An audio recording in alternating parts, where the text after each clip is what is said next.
Hello dear students. ഇന്ന് നമ്മൾ discuss ചെയ്യാൻ പോകുന്നത് semiconductor memory. Okay, semiconductor memory. അപ്പോൾ നമ്മൾ ഓൾറെഡി പഠിച്ചിട്ടുണ്ട് മെമ്മറിയുടെ ക്യാരക്ടറിസ്റ്റിക്സിന് ഫിസിക്കൽ characteristics of memory പഠിച്ചിട്ടുണ്ട് അല്ലേ? അപ്പോൾ in physical characteristics of memory there are three types of memory. First one is semiconductor memory, magnetic memory, optical memory. Okay. So here we are going to discuss about semiconductor memory. Okay. So what is semiconductor memory? Semiconductor memory is the memory constructed by using semiconductor devices. Okay. So memory constructed by semiconductor devices to store data. So data store ചെയ്യാൻ വേണ്ടി semiconductor deviceകളായ IC ആണ് ഉപയോഗിക്കുന്നതെങ്കിൽ അതിനെ എന്ത് പറയും? Semiconductor memory എന്ന് പറയും. Okay, heading എഴുതാം, സെമികണ്ടക്ടർ മെമ്മറി. മെയിൻ ഹെഡിങ് ആയിട്ട് എഴുതാം കേട്ടോ, സെമികണ്ടക്ടർ മെമ്മറി. അതിനകത്ത് സെമികണ്ടക്ടർ മെമ്മറിക്ക് താഴെ എഴുതാം, നോട്ട്സ് നമുക്ക് തരാം. സെമികണ്ടക്ടർ മെമ്മറി അതാണ്. അപ്പോൾ semiconductor memory means the memory constructed by using semiconductor devices. Okay, ഇനി അതിനകത്ത് സെമികണ്ടക്ടർ മെമ്മറിയിൽ പിന്നെ നമുക്ക് ഒന്ന് പറയാനുള്ളത് ദ ബേസിക് സെമികണ്ടക്ടർ മെമ്മറിക്ക് ബേസിക് എലിമെന്റ്, ഡാറ്റ സ്റ്റോർ ചെയ്യാനുള്ള ബേസിക് എലിമെന്റ് എന്ന് പറയുന്നത് സെൽ എന്നാണ്. Cell, CEL, cell. ഒരു സെല്ല് എന്ന് പറയുന്നതാണ്, കുറെ സെല്ല് കൂടിയതാണ് സെമികണ്ടക്ടർ മെമ്മറി. ഓക്കെ, കുറെ സെൽസ് ഉണ്ടാവും. ഒരു സെൽ എന്ന് പറയുന്നത് എന്താണ്? ഒരു സെൽ എന്ന് പറയുന്നത് ഒരു ബിറ്റ് ഓഫ് ഡാറ്റയെ സ്റ്റോർ ചെയ്യാൻ വേണ്ടിയിട്ടാണ്. A cell is used to store 1 bit of data, either 0 or 1. Okay, 0നെയോ 1നെയോ സ്റ്റോർ ചെയ്യാൻ വേണ്ടി നമ്മൾ ഉപയോഗിക്കുന്നതാണ് മെമ്മറി സെൽ എന്ന് പറയുന്നത്. ഒരു സെൽ എന്ന് പറയുന്നത് ഒരു ബിറ്റ് ഡാറ്റയെ സ്റ്റോർ ചെയ്യാൻ പറ്റും. അപ്പൊ 8 സെല്ല് കൂടിയാലേ നമുക്ക് 1 ബൈറ്റ് ഓഫ് ഡാറ്റയെ സ്റ്റോർ ചെയ്യാൻ പറ്റുള്ളൂ, ഐദർ ഇറ്റ് ഈസ് 0 or 1 എന്തോ ആവട്ടെ. അപ്പോൾ ഒരു ബിറ്റ് ഓഫ് ഡാറ്റയെ സ്റ്റോർ ചെയ്യാൻ വേണ്ടി ഒരു സെല്ല് ഉപയോഗിക്കും. അപ്പൊ 8 ബിറ്റ് ഡാറ്റയെ സ്റ്റോർ ചെയ്യാൻ വേണ്ടി 8 സെൽസ് വേണം. അപ്പൊ നമുക്ക് ഒരു ബൈറ്റ് എന്ന് പറയുന്നതാണല്ലോ 8 ബിറ്റ് അല്ലേ? 8 ബിറ്റ് കൂടിയതാണ് ഒരു ബൈറ്റ്. അപ്പൊ അതുകൊണ്ട് ഒരു 1 byte of data we need 8 cells. For 1 kilobyte data we need എത്ര? 1024 into 8, അത്രയും സെൽസ് വേണം. ഓക്കെ, മെമ്മറിക്കകത്ത് കുറെ സെൽസ് ആണ് ഉണ്ടാവുക. അപ്പൊ സെല്ലിനെ നമുക്ക് ഗ്രാഫിക്കലി നമുക്ക് ഇങ്ങനെ റെപ്രസെന്റ് ചെയ്യാം. പിക്ചറൽ റെപ്രസെന്റേഷൻ എന്ന് പറയുന്നത് ഒരു സെല്ലിനെ ഒരു ബ്ലോക്ക് ആയിട്ട് വരയ്ക്കാം. ഒരു സെല്ലിനകത്ത്, ഒരു മെമ്മറി സെല്ലിനകത്ത് നമുക്ക് എന്ത് ചെയ്യാം? ഒരു മെമ്മറിക്കൊക്കെ നമ്മൾ എന്താ ചെയ്യാൻ പറ്റുക? ഒന്നുകിൽ റീഡിങ് അല്ലെങ്കിൽ റൈറ്റിംഗ്. ഓക്കെ, അപ്പൊ ചിലപ്പോൾ ചോദിക്കുന്ന ഒരു ക്വസ്റ്റ്യൻ ആണ് സെല്ലിനെ പറ്റിയിട്ട്. മെമ്മറി സെൽ എന്താണ്? അപ്പൊ മെമ്മറി സെൽ എന്ന് പറഞ്ഞാൽ എന്താ? ഒരു ബിറ്റ് ഓഫ് ഡാറ്റയെ സ്റ്റോർ ചെയ്യാൻ വേണ്ടി ഉപയോഗിക്കുന്നതാണ് മെമ്മറി സെൽ. ഓക്കെ, മെമ്മറി സെല്ലിനകത്ത് ഇപ്പൊ രണ്ട് ഡയഗ്രാം വരയ്ക്കാറുണ്ട്. സെല്ലിനകത്ത് റീഡിങ് എങ്ങനെയാണ്, റൈറ്റിംഗ് എങ്ങനെയാണ്? വളരെ സിമ്പിൾ ആണ്. റീഡിംഗ് എന്ന് പറഞ്ഞാൽ എന്താ? സെല്ലിൽ നിന്ന് പുറത്തേക്ക് പോകുന്നതിനാണോ അകത്തേക്ക് വരുന്നതിനാണോ റീഡിംഗ് എന്ന് പറയുന്നത്? മെമ്മറിയിലേക്ക് വരുന്നതിനാണോ റീഡിംഗ് എന്ന് പറയാം, മെമ്മറിയിൽ നിന്ന് പോകുന്നതിനാണോ റീഡിംഗ് എന്ന് പറയാം? റീഡിംഗ് എന്ന് പറഞ്ഞാൽ എന്താ? മെമ്മറിയിൽ നിന്ന് പുറത്തേക്ക് പോകുന്നല്ലോ റീഡിംഗ്. നമ്മൾ വായിക്കുന്നത്, നമുക്ക് നോട്ട് ബുക്കിൽ നമുക്ക് നോട്ട് ബുക്ക് ഒരു മെമ്മറി ആയിട്ട് കണക്കാക്കുകയാണെങ്കിൽ റീഡിംഗ് എന്ന് പറഞ്ഞാൽ എന്താ? നോട്ട് ബുക്കിൽ നിന്ന് നമ്മളിലേക്ക് വരുന്ന റീഡിംഗ്, പുറത്തേക്ക്, ആരോ മാർക്ക് പുറത്തേക്ക്. ഇനി റൈറ്റിംഗ് ആണെങ്കിൽ എന്താ പറയാ? റൈറ്റിങ്ങിന് നമുക്ക് ആരോ മാർക്ക് മെമ്മറിയിലോട്ട് പോകുന്നതിനാണ് നമ്മൾ റൈറ്റിംഗ് എന്ന് പറയാം. റൈറ്റ് ചെയ്യുക, സ്റ്റോർ ചെയ്യുക.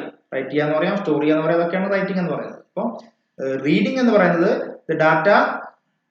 Data direction is from memory to outside. Reading അതാണ് റീഡിംഗ്.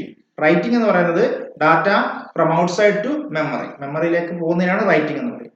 അപ്പൊ നമ്മൾ ഈ സെല്ല് വരയ്ക്കുമ്പോൾ ഒരു കാര്യം ശ്രദ്ധിക്കാനുള്ള, ഒരു സെല്ലിന് ഒരു ബിറ്റ് ഓഫ് ഡാറ്റയാണ് സ്റ്റോർ ചെയ്യാൻ പറ്റുക. അപ്പൊ സെല്ല് വരയ്ക്കുമ്പോൾ നമ്മൾ റീഡിങ്ങിന് പറയുന്ന പേര് റീഡിംഗ് എന്നല്ല, സെൻസ് എന്നാണ്. SENS, sense. അപ്പൊ സെൻസ് ചെയ്യാന്നാണ് പറയാം. പുറത്തേക്ക് റീഡ് ചെയ്യുന്നതിന് നമ്മൾ സെൻസ് എന്നാ പറയാ, റൈറ്റ് ചെയ്യുന്നതിന് റൈറ്റ് തന്നെയാണ് പറയാം.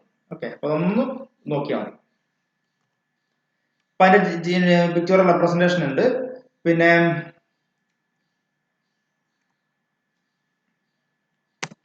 നോക്കാം, അപ്പൊ എഴുതിയെടുക്കാം. സെമികണ്ടക്ടർ മെമ്മറി എന്ന് എഴുതാം. Main memory uses semiconductor devices to store data. Semiconductor മെമ്മറിക്ക് മെയിൻ എക്സാമ്പിൾ ആണ് മെയിൻ മെമ്മറി, നമ്മുടെ റാം. അപ്പൊ main memory uses semiconductor devices to store data. The basic element of semiconductor memory is memory cell. Semiconductor മെമ്മറിയുടെ basic element എന്താണ്? Memory സെല്ലാണ്. അതായത് basic element എന്ന് പറഞ്ഞാൽ എന്താ? ഡാറ്റ സ്റ്റോർ ചെയ്യാൻ വേണ്ടി ബേസിക് ആയിട്ട് ഉപയോഗിക്കുന്നത് എന്താണെന്നാണ് basic element. The basic element of semiconductor memory is memory cell. The memory cell store 1 bit of data. In a memory cell we can read or write 1 bit of data. നമുക്ക് read ചെയ്യാനോ write ചെയ്യാനോ പറ്റുള്ളൂ. 1 bit of data read ചെയ്യാം അല്ലെങ്കിൽ right ചെയ്യാം. അതാണ് memory cell. ഇനി അതിന്റെ പിക്ചോറൽ റെപ്രസെന്റേഷൻ നമുക്ക് കാണിച്ചിട്ടുണ്ട്. പിക്ചോറൽ റെപ്രസെന്റേഷൻ ഇങ്ങനെ ഇത് വരയ്ക്കാം കേട്ടോ. മെമ്മറി സെല്ല് ചോദിച്ചാൽ ഇത് വരയ്ക്കാം. ഇപ്പൊ മെമ്മറി സെല്ല് കണ്ടില്ലേ? മെമ്മറി സെല്ലിനകത്ത് എന്താണ് ഒരു സെല്ല് റീഡിങ്ങിന്റെ എങ്ങനെയാണെന്ന് എഴുതാം. റീഡിങ്ങിന് എന്താ സെൻസ് എന്ന് പറയും. സെൻസ് എന്ന് പറഞ്ഞാൽ പുറത്തേക്ക്, റീഡിംഗ് എന്ന് പറഞ്ഞാൽ പുറത്തേക്കാണ്, ആരോമാർക്ക് പുറത്തേക്കാണ്. കേട്ടില്ലേ? ഈ സെല്ലിലോട്ട് നമുക്ക് പിന്നെ എന്താണ് ഈ സെല്ലിലോട്ട് നമുക്ക് സെല്ലിൽ നിന്ന് നമുക്ക് ഡാറ്റ റീഡ് ചെയ്യണമെങ്കിൽ നമ്മൾ എന്ത് ചെയ്യും?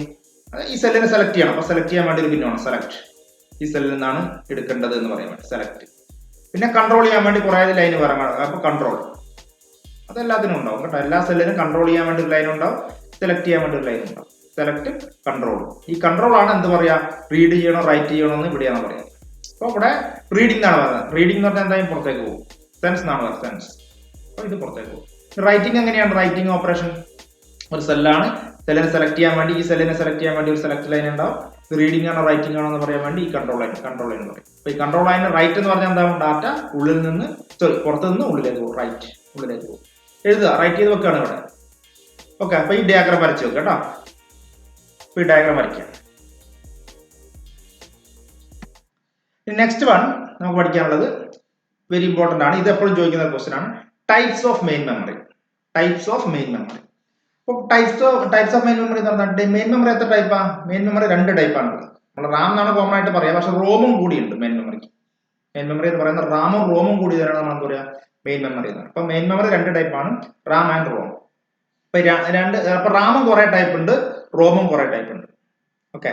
അപ്പൊ നമുക്ക് നോക്കുകയാണെങ്കിൽ റാം എന്ന് പറയുന്നത് പിന്നെ മെയിൻ മെമ്മറി എന്ന് പറയുന്നത് റാം എത്ര ടൈപ്പ് ഉണ്ട്? മെയിൻ ആയിട്ട് സ്റ്റാറ്റിക് റാമും ഡൈനാമിക് റാം. റാമിനെ മെയിൻ ആയിട്ട് 2 ആയിട്ട് തിരിച്ചിട്ടുണ്ട്, static RAM and dynamic Ram. ഒരു പിക്ചർ ഞാൻ വരയ്ക്കാം, അത് കാണിക്കാം നിങ്ങൾക്ക്. സ്റ്റാറ്റിക് റാം ഉണ്ട്, ഡൈനാമിക് റാം. ഈ സ്റ്റാറ്റിക് റാം എന്താ, ഡൈനാമിക് റാം എന്താന്ന് പറയാം. അത് ഡിഫറൻസിയേഷൻ, സ്റ്റാറ്റിക് റാമിന്റെയും ഡൈനാമിക് റാമിന്റെയും ഡിഫറൻസിയേഷൻ എന്ന് പറയുന്നത് എപ്പോഴും ചോദിക്കുന്ന ഒരു ക്വസ്റ്റ്യൻ ആണ്. സ്റ്റാറ്റിക് റാമിന്റെയും ഡൈനാമിക് റാമിന്റെയും ഡിഫറൻസിയേഷൻ. അപ്പൊ ഒരു 6 പോയിന്റ് സ്റ്റാറ്റിക് റാമിൽ എഴുതണം, 6 പോയിന്റ് ഡൈനാമിക് റാമിൽ എഴുതണം. ശ്രദ്ധിക്കുക, സ്റ്റാറ്റിക് റാം എന്ന് പറഞ്ഞു കഴിഞ്ഞാൽ സ്റ്റാറ്റിക് റാം ശ്രദ്ധിക്കാം.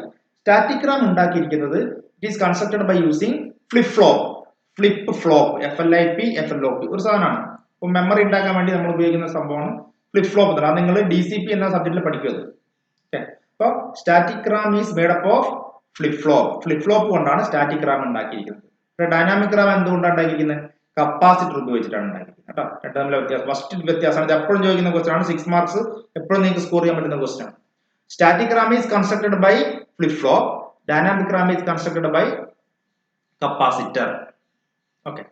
ഇനി സ്റ്റാറ്റിക് റാമിന്റെ വേറെ പ്രത്യേകത, സ്റ്റാറ്റിക് റാം എക്സ്പെൻസീവ് ആണ്, പൈസ കൂടുതലാണ്. സ്റ്റാറ്റിക് റാം എക്സ്പെൻസീവ് ആണ്, ഡൈനാമിക് റാം അത്രത്തോളം എക്സ്പെൻസീവ് അല്ല.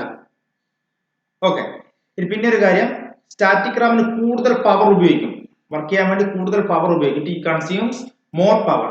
ഡൈനാമിക് റാം എന്താ, മോർ പവർ ഉപയോഗിക്കും. It consumes less power. Dynamic RAM കുറച്ച് പവർ പിന്നെ ഈ വോൾട്ടേജ് ഉപയോഗിക്കുള്ളൂ, വർക്ക് ചെയ്യാൻ വേണ്ടിയിട്ട് പവർ കുറച്ചേ ഉപയോഗിക്കുള്ളൂ. ഇനി രണ്ടാമത്തെ പ്രത്യേകത, സ്റ്റാറ്റിക് റാം ഫാസ്റ്റ് ആണ്, സ്പീഡ് കൂടുതലാണ്. സ്റ്റാറ്റിക് റാം സ്പീഡ് കൂടുതലാണ്, ഡൈനാമിക് റാം സ്പീഡ് കുറവാണ്. പിന്നുള്ളത് പിന്നെ സ്റ്റാറ്റിക് റാമിന്റെ ഡൈനാമിക് വേറൊരു കാര്യം, ഡൈനാമിക് റാമിന് എന്താ നമ്മൾ ഉപയോഗിക്കുന്നത്? കപ്പാസിറ്റർ ആണ് ഉപയോഗിക്കുന്നത്, അല്ലെ? ഡൈനാമിക് റാം കൺസ്ട്രക്ട് ചെയ്തിരിക്കുന്നത് എന്ത് ഉപയോഗിച്ചിട്ടാണ്? കപ്പാസിറ്റർ ഉപയോഗിച്ചിട്ടാണ്. അതുകൊണ്ട് കപ്പാസിറ്റർ എന്ന് പറയുന്നത് ചാർജ് തീർന്നു പോകും. കപ്പാസിറ്റർ എന്ന് ചാർജ് ചെയ്ത് വെച്ചാൽ കുറച്ച് സമയം കഴിയുമ്പോൾ ഓട്ടോമാറ്റിക്കലി ഡിസ്ചാർജ് ആയി പോകും. അപ്പൊ അതുകൊണ്ട് സ്റ്റാറ്റിക് കപ്പാസിറ്ററിനെ ഇടയ്ക്കിടയ്ക്ക് ചാർജ് ചെയ്ത് കൊടുക്കാൻ വേണ്ടി ഒരു റിഫ്രഷിംഗ് സർക്യൂട്ടറി വേണം. ഇത് കപ്പാസിറ്ററിന്. അപ്പൊ അതുകൊണ്ട് സ്റ്റാറ്റിക് റാമിന് there is no need of refreshing circuitry. Dynamic റാമിന് it need a refreshing circuitry. Refreshing circuit വേണം ഇതിന്, ഡൈനാമിക് റാമിന്. ഓക്കെ.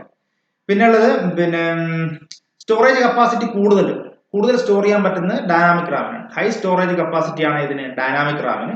സ്റ്റാറ്റിക് റാമിന് കുറഞ്ഞ സ്റ്റോറേജ് കപ്പാസിറ്റിയാണ്. ഓക്കെ. പിന്നുള്ളത്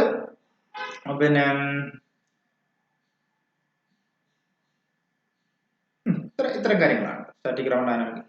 ഇനി പാക്കിംഗ് ഡെൻസിറ്റി കൂടുതൽ ഒരു കാര്യമുണ്ട്. പാക്കിംഗ് ഡെൻസിറ്റി എന്ന് പറയുന്ന സംഭവമുണ്ട്. പാക്കിംഗ് ഡെൻസിറ്റി എന്ന് പറഞ്ഞാൽ എന്താ, ഒരു ഇഞ്ച് സ്ഥലത്ത് എടുക്കുക. ഒരു ഇഞ്ച് സ്ഥലത്ത് സ്റ്റാറ്റിക് റാം ആണെങ്കിൽ എന്താണ് കുറച്ചേ കൊള്ളുള്ളൂ, ഒരു 5 സ്റ്റാറ്റിക് റാമേ കൊള്ളുള്ളൂ, 5 ബിറ്റ് സ്റ്റോർ ചെയ്യാനേ പറ്റുള്ളൂ. ഇതേ സ്ഥലത്ത് തന്നെ ഡൈനാമിക് റാം ആണെങ്കിൽ 20 എണ്ണം സ്റ്റോർ ചെയ്യാൻ പറ്റും. ഇതാണ് പാക്കിംഗ് ഡെൻസിറ്റി എന്ന് പറയുന്നത്. ഒരു പെർട്ടിക്കുലർ സ്ഥലത്ത് ഒരു സെന്റിമീറ്ററിൽ സ്റ്റാറ്റിക് റാം 5 ബിറ്റ് സ്റ്റോർ ചെയ്യാൻ പറ്റുന്ന സ്റ്റാറ്റിക് റാമേ ഒരു സെന്റിമീറ്ററിൽ കൊള്ളൂ എങ്കിൽ ഡൈനാമിക് റാമിൽ ഒരു സെന്റിമീറ്ററിനകത്ത് 20 എന്ത് ചെയ്യാൻ പറ്റും, ബിറ്റ് ഡാറ്റ സ്റ്റോർ ചെയ്യാൻ വേണ്ടി പറ്റും. അതെ, സെയിം സ്ഥലം ഉപയോഗിച്ചിട്ട്. അപ്പൊ ഞാൻ എന്താ പറയാ, പാക്കിംഗ് ഡെൻസിറ്റി എന്ന് പറയും. അപ്പൊ പാക്കിംഗ് ഡെൻസിറ്റി കൂടുതൽ ഡൈനാമിക് റാമിനാണ്, പാക്കിംഗ് ഡെൻസിറ്റി കുറവ് സ്റ്റാറ്റിക് റാമിനാണ്. ഓക്കെ, അതാണ് സൈസ് കൊണ്ട് ഉദ്ദേശിക്കുന്നത്. സൈസ് കൂടുതൽ എന്ന് പറഞ്ഞാൽ മതിയല്ലെങ്കിൽ, സൈസ് കൂടുതൽ സ്റ്റാറ്റിക് റാമിനാണ്, ഡൈനാമിക് റാമിന് സൈസ് കുറച്ചുകൂടി കുറവാണ്. ഓക്കെ, അപ്പൊ സ്റ്റാറ്റിക് റാമിന്റെയും ഡൈനാമിക് റാമിന്റെയും വ്യത്യാസം നോക്കാം. സ്റ്റാറ്റിക് റാം ഫസ്റ്റ് വ്യത്യാസം, static RAM made by flip flop, dynamic RAM made by capacitor. Static RAM പിന്നെ size large in size, dynamic RAM small in size. പിന്നെ സ്റ്റാറ്റിക് റാമിൽ data store in the form of voltage, dynamic റാമിൽ data store in the form of charge. Capacitor charge ആണ് store ചെയ്യുക. അപ്പൊ capacitor ആണ്, അതുകൊണ്ട് charge ആണ് സ്റ്റോർ ചെയ്യുക. സ്റ്റാറ്റിക് റാമിൽ വോൾട്ടേജ് ആണ് സ്റ്റോർ ചെയ്യുക.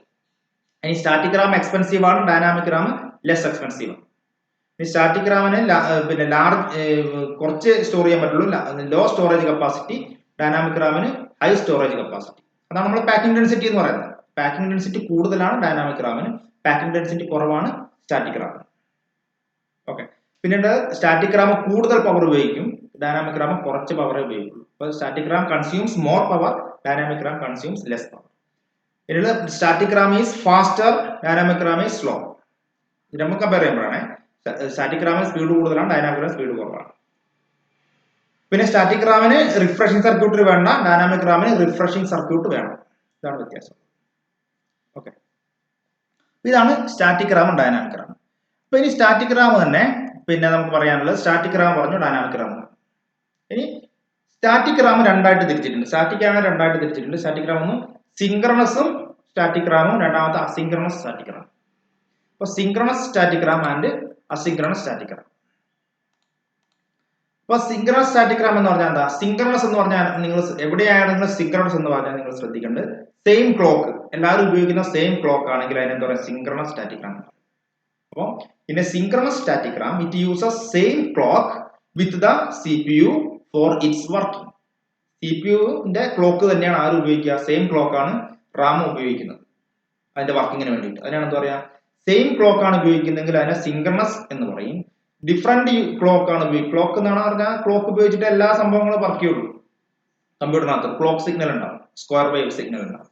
ഓട്ടെ, അപ്പൊ അതാണ് clock signal. It uses synchronous static RAM uses same clock signal with the CPU for its working. Asynchronous static RAM uses different clock for its working. Asynchronous static RAM ആണെങ്കിൽ വേറെ അതിന് വേണ്ടി separate clock ആണ് ഉപയോഗിക്കുക. CPUന്റെ ക്ലോക്കിന്റെ കൂടെ അല്ലാത്ത വേറൊരു ക്ലോക്ക് ആണ് എന്ത് ഉപയോഗിക്കാം, അസിങ്ക്രണസ് സ്റ്റാറ്റിക് റാം ഉപയോഗിക്കുക വർക്ക് ചെയ്യാൻ വേണ്ടിയിട്ട്. ഓക്കെ, അപ്പൊ സിങ്ക്രണസ് എന്ന് പറഞ്ഞാൽ എപ്പോഴും ഏത് കേസിലാണ് സിങ്ക്രണസ് എന്ന് പറഞ്ഞാൽ സെയിം ക്ലോക്ക് ആണ്, അസിങ്ക്രണസ് എന്ന് പറഞ്ഞാൽ ഡിഫറെന്റ് ക്ലോക്ക് ആണ്. അപ്പൊ വർക്ക് ചെയ്യാൻ വേണ്ടി ഡിഫറെന്റ് ക്ലോക്കുകളാണ് ഉപയോഗിക്കുന്നതെങ്കിൽ അതിനെ അസിങ്ക്രണസ് എന്ന് പറയും. സെയിം ക്ലോക്ക് ആണ് ഉപയോഗിക്കുന്നതെങ്കിൽ അതിനെ സിങ്ക്രണസ് എന്ന് പറയും. അപ്പൊ സ്റ്റാറ്റിക് റാം പഠിച്ചു. റാം രണ്ട് ടൈപ്പാണ്, static RAM, dynamic RAM. Static RAM തന്നെ രണ്ട് type, synchronous static RAM, asynchronous static RAM. ഇനിയുള്ള ഡൈനാമിക് റാം. ഡൈനാമിക് റാം തന്നെ നമുക്ക് മൂന്നായിട്ട് തിരിച്ചിട്ടുണ്ട്. ഡൈനാമിക് റാമിന് first one SD RAM. Dynamic റാമാണ് നമ്മൾ കൂടുതൽ ഉപയോഗിക്കുന്നത് കേട്ടോ. ഡൈനാമിക് റാമാണ് നമ്മൾ കൂടുതലായിട്ട് ഉപയോഗിക്കുന്നത്. അപ്പൊ ഡൈനാമിക് റാം തന്നെ മൂന്നായിട്ട് തിരിച്ചിട്ട്, ഒന്ന് SD റാം എന്ന് പറയും. SD റാം എന്ന് പറഞ്ഞാൽ synchronous dynamic Ram, synchronous dynamic Ram. അപ്പൊ SD റാം ആണ് നമ്മൾ ഏറ്റവും മോസ്റ്റ് കോമൺലി യൂസ്ഡ് റാം ആണ് എന്ത്, SD റാം. SD റാം എന്ന് പറയുന്നത് ഇറ്റ് ഹാസ് ഇംപ്രൂവ്ഡ് പെർഫോമൻസ്, കുറച്ചുകൂടി പെർഫോമൻസ് കൂടുതലാണ്, സിമ്പിൾ ഡിസൈൻ ആണ്, ആൻഡ് സിങ്ക്രണൈസ്ഡ് ആണ്. സിങ്ക്രണസ് സ്റ്റാറ്റിക് റാം അല്ല, അപ്പൊ സിങ്ക്രണൈസ്ഡ് ആണ്. പിന്നെ it is one of the most widely used dynamic Ram. ഏറ്റവും വൈഡ് ആയിട്ട് യൂസ് ചെയ്യുന്ന ഡൈനാമിക് റാം ആണ് SD റാം. SD റാം ആണ് നമ്മൾ ഉപയോഗിക്കുന്നത്. ഓക്കെ, പിന്നെ ഉള്ളത് SD റാം. ഈ സിങ്ക്രണസ് ഡൈനാമിക് റാം കഴിഞ്ഞാൽ തന്നെ രണ്ടാമത്തെ ടൈപ്പാണ് DDR എന്ന് പറയുന്ന ഒരു സാധനം, DDR SD റാം. അപ്പൊ അതിന് വേറെ തന്നെ ടൈപ്പ് ആയിട്ടാണ് കണക്ക് കൂട്ടുന്നത്. ഒരു SD റാം തന്നെയാണ്, പക്ഷേ അത് DDR SD റാം എന്ന് പറയുന്നത്. ഇപ്പൊ നമ്മൾ ഉപയോഗിക്കുന്നത് DDR എന്ന് പറഞ്ഞ റാം ആണ്. ഇപ്പൊ നമ്മുടെ വീട്ടിലൊക്കെയുള്ള കമ്പ്യൂട്ടറിൽ നമ്മൾ ഉപയോഗിക്കുന്ന DDR SD റാം ആണ്. അപ്പൊ DDR SD റാം എന്ന് പറഞ്ഞാൽ, DDR എന്നാണ് full form, double data rate. ഇപ്പൊ DDR SDRAM എന്ന് പറഞ്ഞാൽ ഏറ്റവും കൂടുതൽ സ്പീഡിൽ പെർഫോമൻസ് ഉള്ള പിന്നെ റാം ആണ് എന്ത് DDR SDRAM. DDR SDRAMന്റെ വർക്കിംഗ് എങ്ങനെയാണെന്ന് വെച്ചാൽ പിന്നെ DDR എന്ന് പറഞ്ഞാൽ ഡബിൾ ഡാറ്റ റേറ്റ് എന്നാണ്. ഡാറ്റ റേറ്റ് ഡബിൾ ആണ്. SDRAMന്റെ ഡബിൾ സ്പീഡിൽ വർക്ക് ചെയ്യുന്നതാണ് DDR. SDRAM ആണ് കോമൺ ആയിട്ട് ഉപയോഗിക്കുന്നത്. SDRAMന്റെ ഡബിൾ ഡാറ്റ റേറ്റ് എന്നാണ് പറയുന്നത്. അതാണ് DDR എന്ന് പറയുന്നത്. അപ്പോൾ ഡബിൾ ഡാറ്റ റേറ്റിൽ വർക്ക് ചെയ്യുന്നതാണ് എന്ത് DDR എന്ന് പറയുന്നതാണ്. ഇപ്പൊ DDR തന്നെ DDR1, DDR2, DDR3 ഒക്കെ ഉണ്ട്. പിന്നെ കൂടുന്ന DDR ആണ് 1, 2, 3 എന്ന് പറയുമ്പോൾ. ഇപ്പൊ ഡബിൾ ഡാറ്റ റേറ്റ് എന്ന് പറയാൻ കാരണം സാധാരണ റാം വർക്ക് ചെയ്യുന്നത് എന്തൊരു കാര്യം കമ്പ്യൂട്ടറിനകത്ത് വർക്ക് ചെയ്യുന്നത് ഒരു ക്ലോക്ക് എന്ന് പറഞ്ഞാൽ ഒരു സ്ക്വയർ വേവിൽ എന്തെങ്കിലും ഒരു കാര്യം ചെയ്യും, റീഡിങ്ങോ റൈറ്റിങ്ങോ ചെയ്യും. ഓക്കെ, അടുത്ത ക്ലോക്ക് സിഗ്നലിൽ അടുത്ത കാര്യം ചെയ്യും, റീഡിങ്ങോ റൈറ്റിംഗ് ചെയ്യും. അപ്പോൾ ഒരു റീഡിങ്ങോ റൈറ്റിങ്ങിനോ ഇതിന്റെ ആവശ്യം ഒരു ക്ലോക്ക് സിഗ്നലാണ്. ഒരു ക്ലോക്ക് സിഗ്നലിനകത്ത് ഒരു റീഡിങ്ങോ റൈറ്റിങ്ങോ ചെയ്യും, എന്തെങ്കിലും ഓപ്പറേഷൻ ചെയ്യും. അപ്പൊ DDR വന്നപ്പോൾ എന്തായി? DDR വന്നപ്പോൾ ഒരു ക്ലോക്കിൽ സിഗ്നലിൽ രണ്ട് കാര്യങ്ങൾ ചെയ്യും. Double data rate. സാധാരണ ഒരു ക്ലോക്ക് സിഗ്നലിൽ ഒരു കാര്യം ചെയ്തിരുന്നുള്ളൂ. DDR എന്ന് പറയുന്ന ടെക്നോളജി ഇംപ്ലിമെന്റ് ചെയ്തപ്പോൾ ഒരു ക്ലോക്ക് സിഗ്നലിന് രണ്ട് കാര്യങ്ങൾ ചെയ്യും. അതുകൊണ്ട് ഡബിൾ ഡാറ്റ റേറ്റ് എന്തായി, അല്ലെങ്കിൽ പെർഫോമൻസ് എന്തായി ഡബിൾ ആക്കുക എന്ന് പറഞ്ഞാൽ എങ്ങനെയാ ചെയ്യുന്നത് വെച്ചാൽ ഒരു ക്ലോക്ക് ഒരു സ്ക്വയർ വേവ് ആണെങ്കിൽ മുകളിലോട്ട് പോകുന്ന ഒരു ഭാഗമുണ്ട്, കുറച്ച് കഴിഞ്ഞാൽ താഴേക്ക് വരുന്ന ഒരു ഭാഗമുണ്ട്. അപ്പൊ റൈസിംഗ് എഡ്ജും ഉണ്ട്, ഫോളിംഗ് എഡ്ജും ഉണ്ട്. അപ്പം റൈസിംഗ് എഡ്ജിൽ ഒരു കാര്യം ചെയ്യും, തിരിച്ചു വരുമ്പോൾ ഫോളിംഗ് എഡ്ജിലും ഒരു കാര്യം ചെയ്യും. അതുകൊണ്ട് ആ രീതി ഇംപ്ലിമെന്റ് ചെയ്തപ്പോഴാണ് നമുക്ക് എന്ത് ചെയ്യാൻ പറ്റി, ഒരു ക്ലോക്ക് സൈക്കിളിൽ എന്ത് ചെയ്യാൻ പറ്റി, രണ്ട് കാര്യം ചെയ്യാൻ പറ്റും. ഇപ്പോൾ ഉള്ളതിന്റെ ഡബിൾ ഡാറ്റ റേറ്റിൽ ചെയ്യാൻ പറ്റും. ഓക്കെ, അതുകൊണ്ട് ആ ടെക്നോളജി ഉപയോഗിച്ചുകൊണ്ട് വർക്ക് ചെയ്യുന്ന റാമാണ് എന്ത് DDR എന്ന് പറയുന്ന റാം. ഇപ്പൊ DDR എന്ന് പറഞ്ഞാൽ DDR1, 2, 3, 4 ഒക്കെ ഉണ്ട്. ഇപ്പൊ വെറുതെ DDR എന്ന് പറഞ്ഞാൽ അതിന്റെ അർത്ഥം DDR1 ആണ് കേട്ടോ. DDR1നെ DDR1 എന്ന് പറയാറില്ല. DDR റാം എന്ന് പറഞ്ഞാൽ എന്താണ്, DDR1 ആണ്. DDR2 ആണെങ്കിൽ DDR2 എന്ന് പറയും. അപ്പം DDR എന്ന് പറയുന്ന ടെക്നോളജി ഓൾറെഡി ഉള്ള SDRAMന്റെ ഡബിൾ സ്പീഡിൽ വർക്ക് ചെയ്യുന്നതാണ്. അതിന്റെ ഡബിൾ സ്പീഡിൽ വർക്ക് ചെയ്യുന്ന DDR2, അതിന്റെ ഡബിൾ സ്പീഡിൽ വർക്ക് ചെയ്യുന്ന DDR3, അതിന്റെ സ്പീഡ് കൂടിയാണ് DDR4. അപ്പോൾ ഏറ്റവും കൂടുതൽ സ്പീഡിൽ വർക്ക് ചെയ്യുന്നത് DDR4 ആണ്. ഓക്കെ, ഇനി പിന്നെ മൂന്നാമത്തെ ടൈപ്പാണ്. അപ്പൊ നമ്മൾ പറഞ്ഞിരിക്കും മൂന്നാമത്തെ ടൈപ്പ് ഡൈനാമിക് റാമും. ഒന്നാമത്തെ ടൈപ്പ് എന്താ, SDRAM, സിൻക്രണസ് ഡൈനാമിക് റാം. രണ്ടാമത്തെ ഡൈനാമിക് റാം ആണ് എന്ത് DDR SDRAM. മൂന്നാമത്തെ ഡൈനാമിക് റാം ആണ് RDRAM, റാംബസ് ഡൈനാമിക് റാം. ഇപ്പൊ റാംബസ് ഡൈനാമിക് റാം എന്ന് പറഞ്ഞു കഴിഞ്ഞാൽ റാംബസ് എന്ന് പറയുന്ന ഒരു കമ്പനി ഉണ്ടാക്കിയിരിക്കുന്ന റാമാണ് എന്ത് റാംബസ് ഡൈനാമിക്. ഓക്കെ, അത് പിന്നെ SDRAMന് ശേഷം വന്ന റാമായിരുന്നു. പക്ഷെ DDR വന്നതിന് ശേഷം ഇത് ഒഴിവായി. DDR വന്നതിന് ശേഷം RDRAM കുറച്ചുകൂടി നല്ല റാമായിരുന്നു. പക്ഷെ DDR വന്നപ്പോ DDR എന്തായി, RDRAMനേക്കാളും ഹൈ പെർഫോമൻസ് ആയതുകൊണ്ട് ഇപ്പൊ നമ്മൾ സാധാരണ RDRAM ഉപയോഗിക്കാറില്ല, റാംബസ് റാം ഉപയോഗിക്കാറില്ല. ഇപ്പൊ നമ്മൾ DDR റാം ആണ് ഉപയോഗിക്കുന്നത്. ഓക്കെ, അപ്പൊ Rambus dynamic RAM it is developed by Rambus. പിന്നെ എന്താ റാംബസ് ഡൈനാമിക് റാമിന്റെ പ്രത്യേകത എന്ന് പറയുന്നത്, പിന്നെ ഈ 28ഓളം വയേഴ്സ് ഉണ്ട് ഈ ചിപ്പ്. അതിനകത്തുള്ള റാംബസ് ഡൈനാമിക് റാമിലുള്ള ICയിലുള്ള ചിപ്പുകൾ, chip can exchange data with processor over 28 wires. അതിന്റെ സൈസ് RDRAMന്റെ സൈസ് 12 സെന്റിമീറ്ററോളം വലിപ്പമുണ്ട്, അതിന് നീളമുണ്ട് അതിന്. ഓക്കെ, ഇത്രയൊക്കെയാണ് റാമിനെ പറ്റി പറയാനുള്ളത്. അപ്പൊ അതില് പിന്നെ നിങ്ങൾക്ക് നോക്കാം, നമുക്ക് അതിന്റെ ഇത് നോക്കാം.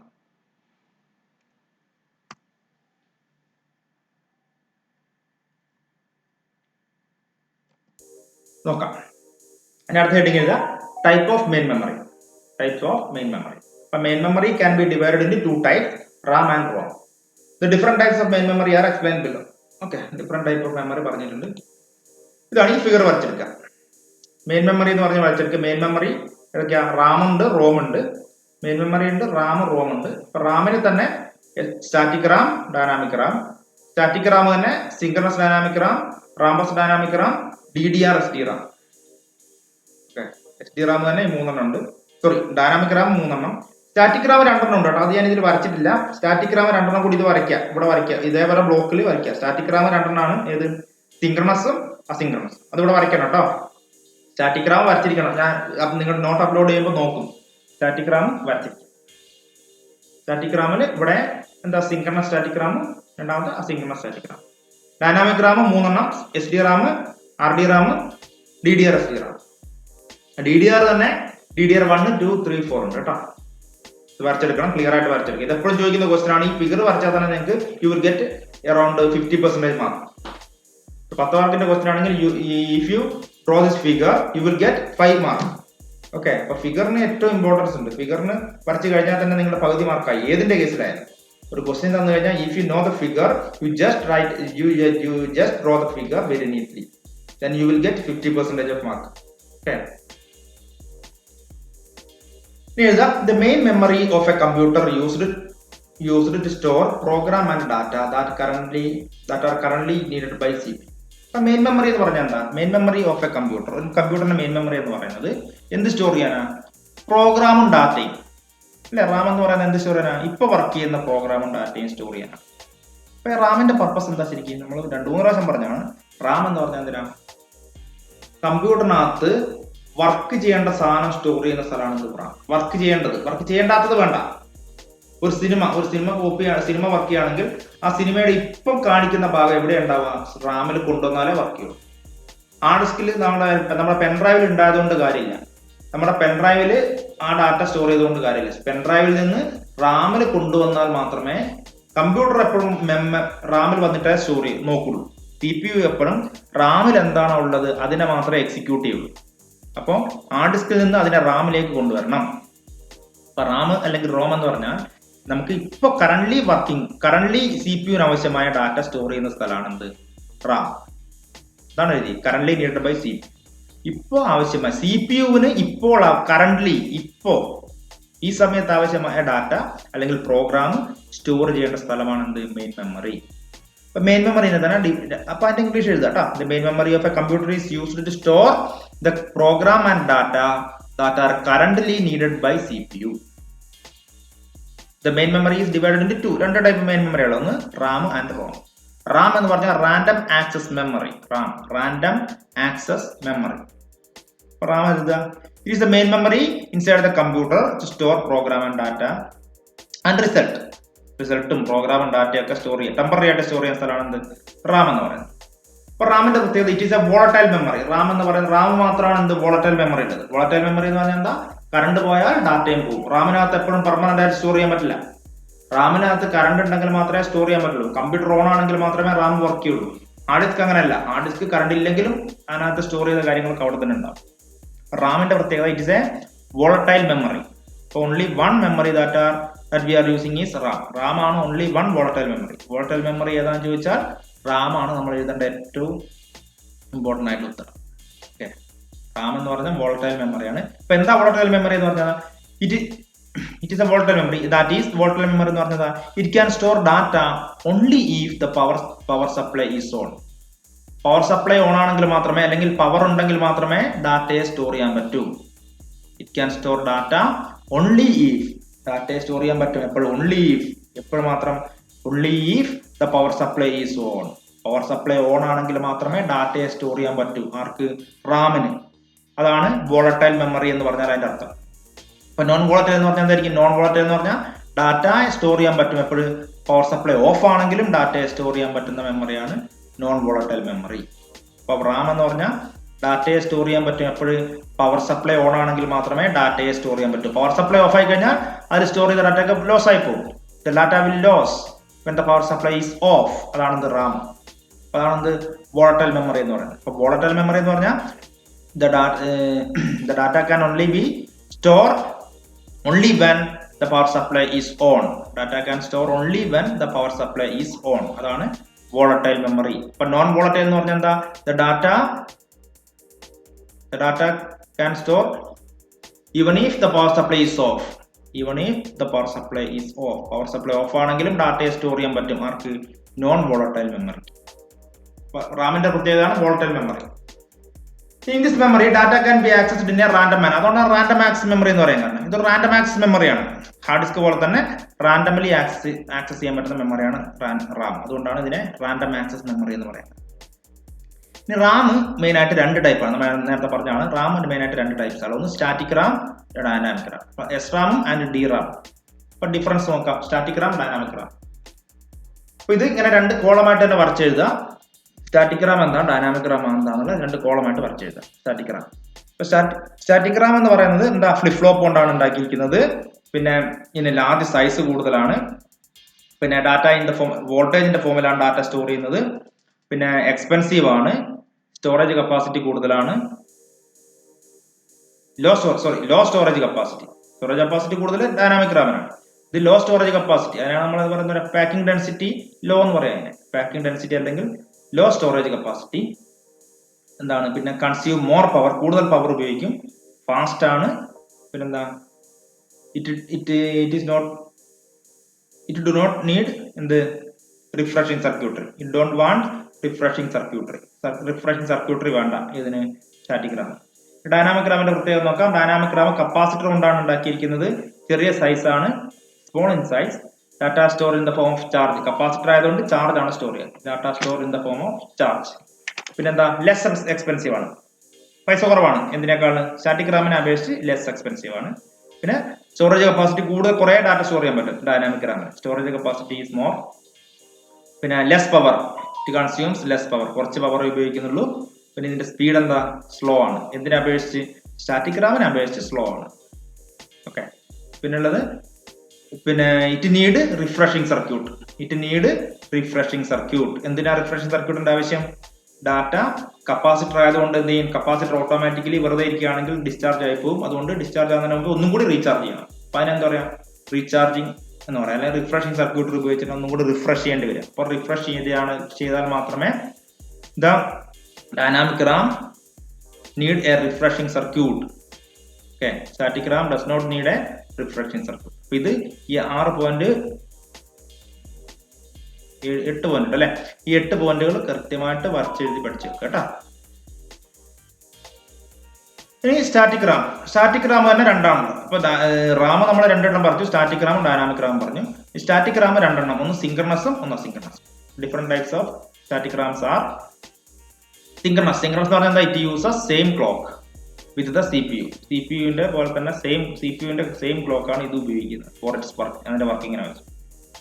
ഓക്കെ. അസിങ്ക്രണസ് സ്റ്റാറ്റിക് റാം ആണെങ്കിൽ it uses different clock for its working.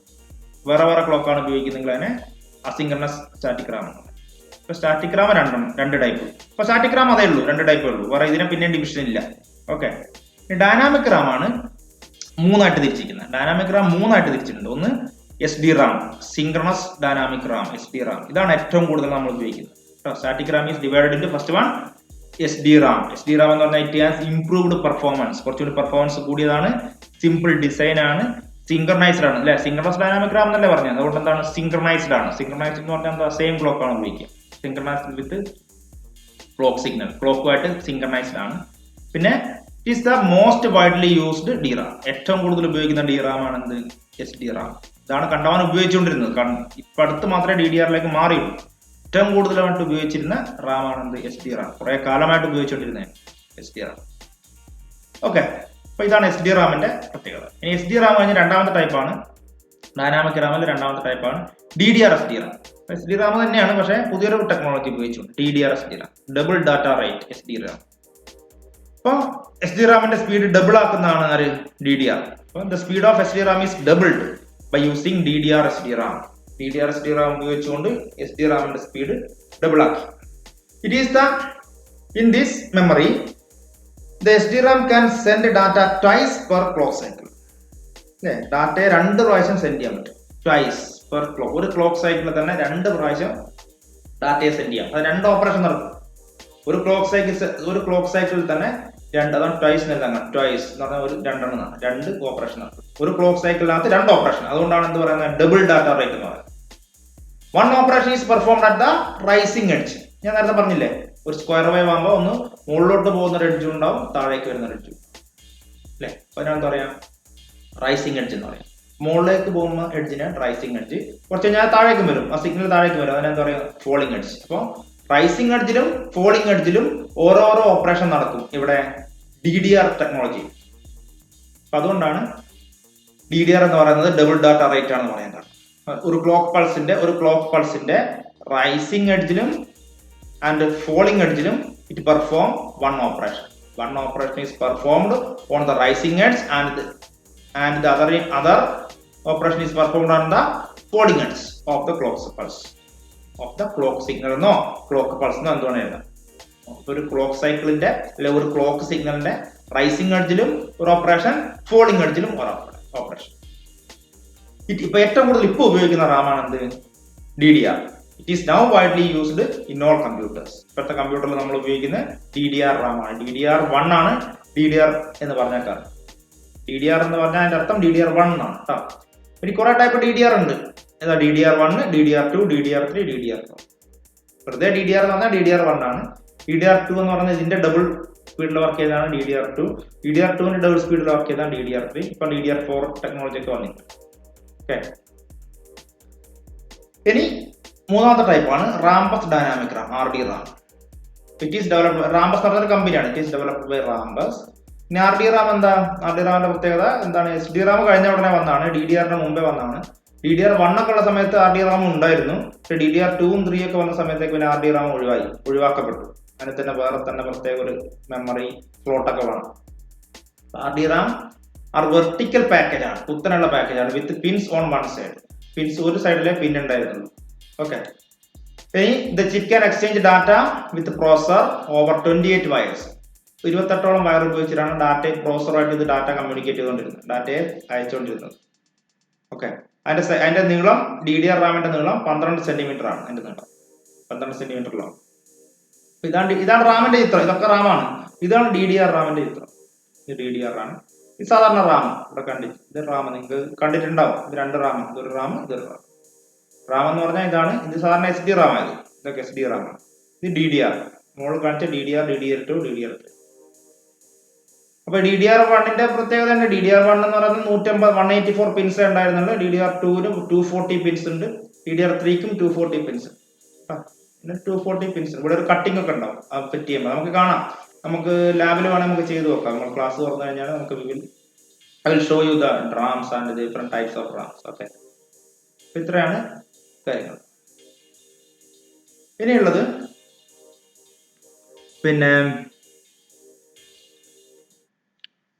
Rome. Ram കഴിഞ്ഞു. ഇനി നെക്സ്റ്റ് വൺ ഈസ് റോം. അപ്പൊ റോം എന്ന് പറഞ്ഞു കഴിഞ്ഞാൽ റീഡ് ഓൺലി മെമ്മറി. ഇപ്പൊ റാം നമ്മൾ ഏതൊക്കെ പഠിച്ച? റാമിന്റെ റാം രണ്ട് ടൈപ്പാണ് ഉള്ളത്. ഇത് static RAM, dynamic RAM. Static Ram രണ്ട് ടൈപ്പാണ്, സിങ്കർണസ് സ്റ്റാറ്റിക് റാമും അസിങ്കർണസ് സ്റ്റാറ്റിക് റാമും. ഡൈനാമിക് റാം 3 ടൈപ്പാണ്. ഒന്ന് സിങ്കർണസ് ഡൈനാമിക് റാം, പിന്നെ റാംബസ് ഡൈനാമിക് റാം, പിന്നെ DDR SD Ram. DDR SD Ram തന്നെ 3 ഉണ്ട്. DDR1, DDR2, DDR3, DDR4, 4 DDR4. Okay. അത് ഇങ്ങനെ അതിന്റെ ഡയഗ്രാമായിട്ട് വരയ്ക്കണം കേട്ടോ. ഇനി റോം എന്ന് പറഞ്ഞു കഴിഞ്ഞാൽ എന്താ? റീഡ് ഓൺലി മെമ്മറിയാണ്. Read only memory. അപ്പൊ അതിന്റെ അർത്ഥം തന്നെ എന്താ? റീഡ് ഓൺലി മെമ്മറി എന്ന് പറഞ്ഞാൽ എന്താ? It means in read only memory we can read data only. We can read only the data. We can't perform any write operation. നമുക്ക് write operation perform ചെയ്യാൻ പറ്റില്ല. Okay. But it is a read only memory എന്ന് പറഞ്ഞാൽ അർത്ഥം ഇത് permanent storage device ആണ്. നമുക്ക് read ചെയ്യാൻ വേണ്ടി മാത്രമേ പറ്റൂ എന്ന് പറഞ്ഞാൽ അതിന്റെ അർത്ഥം എന്താണ്? അതിന്റെ അർത്ഥം ആ പെർമനന്റ് ആയിട്ട് സാധനം സ്റ്റോർ ചെയ്ത് വെച്ചിരിക്കുകയാണ്. We cannot write anything inside it. നമുക്കൊന്നും അങ്ങോട്ട് റൈറ്റ് ചെയ്യാൻ പറ്റില്ല. It is a read only. അപ്പൊ നമുക്ക് എന്താ? അതിൽ ഓൾറെഡി ഉള്ള പെർമനന്റ് ആയിട്ട് സ്റ്റോർ ചെയ്ത് വെച്ചിരിക്കുന്ന സംഭവം മാത്രം നമുക്ക് റീഡ് ചെയ്യാം. അപ്പോൾ ROM is a permanent storage device ആണ്. പെർമനന്റ് ആയിട്ട് സ്റ്റോർ ചെയ്യുന്ന ഡിവൈസ് ആണ് റോം. അത് ഉണ്ടാക്കുന്ന ആൾ എന്താണോ എഴുതിയിരിക്കുന്നത് അത് നമ്മൾ വായിക്കുക, അത്രേ ഉള്ളൂ. റേഡിയോ എന്താ? റേഡിയോ നമുക്ക് റീഡ് ഓൺലി അല്ലേ, ഹിയർ ഓൺലി അല്ലേ? നമുക്ക് ഇങ്ങോട്ട് പറയുന്നതല്ലേ കേൾക്കുള്ളൂ, അങ്ങോട്ട് എന്താ പറയാൻ പറ്റുമോ? ഇല്ല. ടെലിവിഷനും അങ്ങനെ തന്നെയാണ്. നമുക്ക് അവര് പറയുന്നത് നമ്മൾ കേൾക്കുക എന്ന് മാത്രമേ ഉള്ളൂ. അതിൽ പ്രോഗ്രാം ചെയ്ത് എന്താണോ അവരെന്താണോ ട്രാൻസ്മിറ്റ് ചെയ്യുന്നത് അത് മാത്രം നമ്മൾ റിസീവ് ചെയ്യും. Read only. ഓക്കെ. അതാണ് റീഡ് ഓൺലി മെമ്മറി എന്ന് പറയുന്നത്. അപ്പൊ റോം എന്ന് പറഞ്ഞാൽ എന്താ? റീഡ് ഓൺലി മെമ്മറിയാണ്. പിന്നെ എന്താ റോമിന്റെ അങ്ങോട്ടൊന്നും നമുക്ക് റൈറ്റ് ചെയ്യാൻ പറ്റില്ല. റീഡ് ഓൺലി ആണ്, നമുക്ക് റൈറ്റ് ചെയ്യാനൊന്നും പറ്റില്ല. റോമിന്റെ വേറെ പ്രത്യേകിച്ച് നോൺ വോളറ്റൈൽ മെമ്മറിയാണ്. റോം ഒരു നോൺ വോളറ്റൈൽ മെമ്മറിയാണ്. റോമിന്റെ പ്രത്യേകത എന്താ? കറണ്ട് ഇല്ലെങ്കിൽ അതിൽ ഡാറ്റ അവിടെ തന്നെ ഉണ്ടാവും. Data നഷ്ടപ്പെടില്ല. The data will not lose even if the power supply is off. Power supply off ആയാലും the data will not lose. ഡാറ്റ നഷ്ടപ്പെടില്ല, ലോസ് ചെയ്യില്ല. റാമിൽ അങ്ങനെയല്ല. റാം തിരിച്ചാ, കറണ്ട് ഇല്ലെങ്കിൽ ഡാറ്റ വിൽ ലോസ്. ഇനിയുള്ളത് റോം ഒരു 3 ടൈപ്പ് റോം ഉണ്ട്. 3 types of ROMs. ഒന്ന് പ്രോഗ്രാമബിൾ റോം. പ്രോഗ്രാമബിൾ റോം ഉണ്ട്. പിന്നെ EEPROM എന്ന് പറഞ്ഞാൽ ഇറേസബിൾ പ്രോഗ്രാമബിൾ റോം ഉണ്ട്. പിന്നെ EEPROM, electrically erasable programmable ROM. PROM, EEPROM, EEPROM, ഈ 3 ടൈപ്പ് റോം ആണുള്ളത്. റോം. അപ്പം റോം എന്ന് പറഞ്ഞു കഴിഞ്ഞാൽ എന്താ? റോം എന്ന് പറഞ്ഞു കഴിഞ്ഞാൽ ആരോ ഒരാള് പ്രോഗ്രാം ചെയ്തിട്ട് നമുക്ക് തരും, നമ്മളത് വായിക്കുക മാത്രമേ ഉള്ളൂ, നമുക്ക് അങ്ങോട്ടൊന്നും റൈറ്റ് ചെയ്യാൻ പറ്റില്ല. പ്രോം എന്ന് പറഞ്ഞാൽ എന്താ പറയാ? പ്രോം എന്ന് പറഞ്ഞാൽ നമുക്ക് പ്രോഗ്രാം ചെയ്യാം, നമുക്ക് എഴുതാം. പിന്നെ PROM, the contents are programmed by the user. യൂസർക്ക്, അതായത് നമുക്ക് ആ മെമ്മറിയിൽ എന്തെങ്കിലുമൊക്കെ എഴുതാം. ഒരു പ്രാവശ്യം നമ്മൾ എഴുതി കഴിഞ്ഞാൽ പിന്നെ എന്ത് ചെയ്യാൻ പറ്റില്ല, ഡാറ്റ ഒന്നും മാറ്റാൻ പറ്റില്ല. അതാണ് പ്രോഗ്രാമബിൾ ചെയ്യാൻ പറ്റുന്ന റോം. പ്രോഗ്രാം ചെയ്യാന്ന് പറഞ്ഞാൽ എഴുതാൻ പറ്റുന്ന, പ്രോഗ്രാം ചെയ്യാൻ പറ്റുന്ന റോം ആണ് പ്രോം, PROM, പ്രോഗ്രാമബിൾ റോം. അപ്പൊ അതിനൊരു എക്സാമ്പിൾ ആണ് പിന്നെ ഒരു 745278, അതൊരു ഐസിന്റെ പേരാണ്, അത് പ്രോമിന്റെ ഒരു ഐസിയാണ്. അപ്പൊ നിങ്ങൾ ഈ ഒരു ഐസി തരുമെന്ന് പറഞ്ഞാൽ 745278 എന്ന് പറഞ്ഞൊരു ഐസി തരുമെന്ന് പറഞ്ഞാൽ നമുക്ക് എന്താ കിട്ടുള്ളൂ? അതെന്താ ഒരു പ്രോം എന്ന് പറഞ്ഞ ഐസിയാണ്. ഓക്കെ. ഇനിയുള്ളത് പ്രോഗ്രാമബിൾ റോം. അതാണ് പ്രോഗ്രാമബിൾ റോം എന്ന് പറഞ്ഞാൽ നമുക്കൊന്നും റൈറ്റ് ചെയ്യാൻ പറ്റില്ല, അതിലെന്താണുള്ളത് അത് നമുക്ക് വായിക്കാമെന്ന് മാത്രം, റീഡ് ഓൺലി മെമ്മറി. പ്രോം എന്ന് പറഞ്ഞാൽ എന്താ? അത് ബ്ലാങ്ക് ആയിരിക്കും, നമുക്ക് ഒരു പ്രാവശ്യം റൈറ്റ് ചെയ്യാം. നമുക്ക് പ്രോഗ്രാം ചെയ്യാൻ പറ്റുന്ന റോമാണ് പ്രോം. ഓക്കെ. ഇനി അടുത്തതാണ് EEPROM. EEPROM എന്ന് പറഞ്ഞാൽ ഇറേസബിൾ പ്രോഗ്രാമബിൾ റോം. അതായത് നമുക്ക് മായ്ച്ചിട്ട് പിന്നെ റൈറ്റ് ചെയ്യാം. നമുക്ക് ഒരു IC റോമാണ്, അപ്പൊ ആ റോം നമുക്ക് അതിലുള്ള കാര്യങ്ങളൊക്കെ മായ്ക്കാൻ പറ്റും, ഇറേസ് ചെയ്യാൻ പറ്റും, പിന്നെയും നമുക്ക് എഴുതാൻ പറ്റും, പിന്നെയും പ്രോഗ്രാം ചെയ്യാൻ പറ്റും. അപ്പൊ മായച്ചിട്ട് പിന്നെയും പ്രോഗ്രാം ചെയ്യാൻ പറ്റുന്ന റോമാണ് EEPROM, ഇറേസബിൾ പ്രോഗ്രാമബിൾ റോം. അപ്പൊ ഇതിന്റെ ഒരു പ്രത്യേകത നമുക്ക് ശ്രദ്ധിക്കാം. ഇറേസബിൾ പ്രോഗ്രാമബിൾ റോം എന്ന് പറഞ്ഞാൽ ഇത് ഉപയോഗിച്ചിരിക്കുന്ന MOS എന്ന് പറയുന്ന ടെക്നോളജിയാണ്. ഈ പിന്നെ IC ഉണ്ടാക്കിയിരിക്കുന്നത് ഒരു IC ആണിത്. IC ഉണ്ടാക്കിയിരിക്കുന്നത് MOS, metal oxide semi conductor, MOS ടെക്നോളജിയാണ് ഉപയോഗിക്കുന്നത്. പിന്നെ ഇതില് നമുക്ക് പിന്നെ ഇറേസ് ചെയ്യുന്നതൊക്കെ എങ്ങനെയാന്ന് വെച്ചാല് അൾട്രാ വയലറ്റ് ലൈറ്റ്, ഹൈ ഇന്റൻസിറ്റിയുള്ള അൾട്രാ വയലറ്റ് ലൈറ്റ് അതിലേക്ക് ആ IC-യിലേക്ക് അടിക്കും. ഹൈ ഇന്റൻസിറ്റിയുള്ള അൾട്രാ വയലറ്റ് ലൈറ്റ് ആ IC-യിലേക്ക് അടിച്ചിട്ടാണ് ആ IC-യിൽ ഇപ്പോൾ ഉള്ള ഡാറ്റയെ ഇറേസ് ചെയ്യുന്നത്. ഇറേസബിൾ പ്രോഗ്രാമബിൾ റോം അല്ലേ, ഓൾറെഡി എന്തെങ്കിലും ഉണ്ടാവുമല്ലോ. അപ്പൊ ഉണ്ടാവുന്നതിനെ നമുക്ക് എന്ത് ചെയ്യാം? UV light, ultra violet light വെച്ചിട്ട് അടിക്കും. അവിടെ കറക്റ്റ് പോയിന്റിൽ ഫോക്കസ് ചെയ്തിട്ട് അവിടുത്തെ സാധനമൊക്കെ റിമൂവ് ചെയ്യും, ഇറേസ് ചെയ്യും. അപ്പൊ ഇതിന് EEPROM-ന്റെ ഒരു പ്രത്യേകത, ഇതിന് പ്രത്യേക മെഷീനൊക്കെ വേണം, അൾട്രാ വയലറ്റ് അടിക്കാനും കറക്റ്റ് സ്ഥലത്ത് പോകാനും. പിന്നെ അത് പ്രത്യേക റൂമും വേണം, പ്രത്യേക മെഷീനും വേണം, പ്രത്യേക ഇരുട്ട് റൂം, ഡാർക്ക് റൂം വേണം. പുറത്തുള്ള വെളിച്ചമൊക്കെ അതിലേക്ക് തട്ടിയാൽ പറ്റില്ല. അപ്പൊ ഒരു separate room, dark room, separate machine ഒക്കെ ആവശ്യമാണ് എന്തിന്? EEPROM-ന്. ഇറേസബിൾ പ്രോമിന് സെപ്പറേറ്റ് റൂമും സെപ്പറേറ്റ് മെഷീനും ഒക്കെ ആവശ്യമാണ്, പിന്നെ പ്രോഗ്രാം ചെയ്യണം. അതാണ് ഇതിന്റെ ഡിഫിക്കൽറ്റി, മെയിൻ ഡിഫിക്കൽറ്റി ആണ്. പ്രത്യേക റൂം വേണം, പ്രത്യേക ഡെഡിക്കേറ്റഡ് ആയിട്ടുള്ള മെഷീൻ വേണം, ഇതിനു വേണ്ടി അൾട്രാ വയലറ്റ് അടിക്കാനും ഒക്കെ വേണ്ടി പ്രത്യേക മെഷീൻ ആവശ്യമാണ്. അപ്പം അതാണ് EEPROM-ന്റെ പ്രത്യേകത. ഇനി അടുത്ത ടൈപ്പ് ആണ് EEPROM. EEPROM എന്ന് പറഞ്ഞാൽ എന്താ? ഇലക്ട്രിക്കലി ഇറേസബിൾ പ്രോം ആണ്. Electrically erasable. അപ്പൊ നമ്മൾ അൾട്രാ വയലറ്റ് കൊണ്ടാണ് നേരത്തെ ഇറേസ് ചെയ്തത്. ഇനി അടുത്തത് ഇലക്ട്രിക്കലി നമുക്ക് ഇറേസ് ചെയ്യാൻ പറ്റും. EEPROM ഇലക്ട്രിക്കലി നമുക്ക് ഇറേസ് ചെയ്തിട്ട് മായ്ച്ചിട്ട് പിന്നെയും പ്രോഗ്രാം ചെയ്യാൻ പറ്റും. അത് കുറച്ചും കൂടി എളുപ്പമാണ്, അതാണ് പുതിയ ടെക്നോളജി. അത് കുറച്ചുകൂടി എളുപ്പമാണ്. അതിനെന്ത് വേണ്ട? ഇറ്റ് ഈസ് വെരി ഈസിയാണ്, ഇറ്റ് ഈസ് ഈസി ടെക്നിക്. അതിനെന്ത് മതി? ഇലക്ട്രിസിറ്റി ഉപയോഗിച്ചിട്ടാണ് മായ്ക്കുന്നത്. ഒരു പിന്നെ 5 വോൾട്ട് ഉപയോഗിച്ചാൽ റീഡ് ചെയ്യാൻ പറ്റും, 12 വോൾട്ട് ഉപയോഗിച്ചാൽ മായ്ക്കാൻ പറ്റും, 21 വോൾട്ട് ഉപയോഗിച്ചാൽ റൈറ്റ് ചെയ്യാൻ പറ്റും. ഓക്കെ.